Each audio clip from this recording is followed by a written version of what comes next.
कारण आज मैं आप लोगों को मैं बताना चाहता हूँ, पति की आयु कहाँ कहाँ पर बढ़ती है। पूजा करने से पति की आयु नहीं बढ़ेगी, भूखे मरने से, चाहे भूखे मर जाओ, मर जाना तुम मर जाओगे, पर पति की आयु नहीं बढ़ेगी।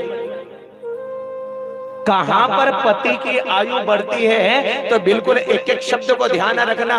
भगवान ने कहा जो नारी कम से कम अपनी मांग एक उंगली के बराबर 3 इंची तक की अगर मांग भरती है तो उसके पति की आयु बढ़ने में भी देर नहीं लगती है। अब अंदाजा लगा लेना कौन कितनी मांग भर रहा है।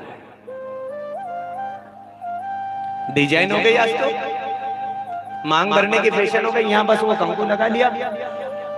और दुख इस बात का एक और प्रकट हो रहा है मेरे को, मांग बिल्कुल बीच में से भरना चाहिए, तो आजकल उल्टी फैशन हो गई यहां से। शिव महापुराण ने कहा, रामचरितमानस कह रही है कि सुनो, जिस दिन तुम्हारा विवाह हो, और जो बहन बेटी यहां पर कुंवारी है विशेष करके ध्यान से सुन लेना,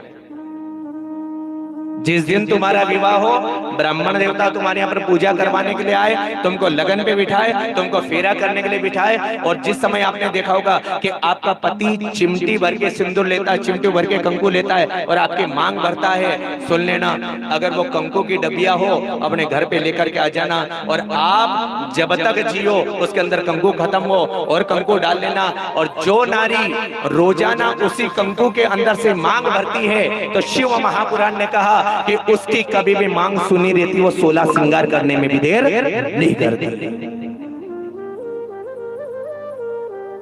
इसलिए हम आप लोगों को कह रहे हैं, अपनी सनातन पद्धति को समझो। चूड़ा पहनना चाहिए, अगर आपको भगवान ने सुहागन बनाया ना तो बिल्कुल सजना चाहिए अपने पति के लिए। ये भगवान के लिए नहीं, अपने पति के लिए। कथा का मौका है, हम लोग नहीं बैठते हैं, कभी अंदाजा लगाना, जब भगवान के पूजन करो ना थोड़ा हाथ लगाना चाहिए, भगवान की पूजन करना चाहिए, क्योंकि भगवान ने पति पत्नी के बीच में एक अवतार लिया था, और उस अवतार को देखना हो तो शंकर भगवान को देख लेना, अर्धनारीश्वर, आधी नारी पार्वती माता और आधे शरीर में भगवान महादेव।